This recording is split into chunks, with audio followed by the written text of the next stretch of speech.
Oh,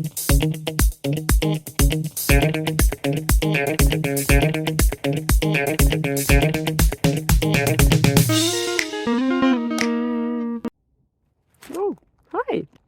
Yeah, today there is a little bit of a perspective change happening, because sometimes the answers are in the details, you know. Will it be the case for the next question? Let's see.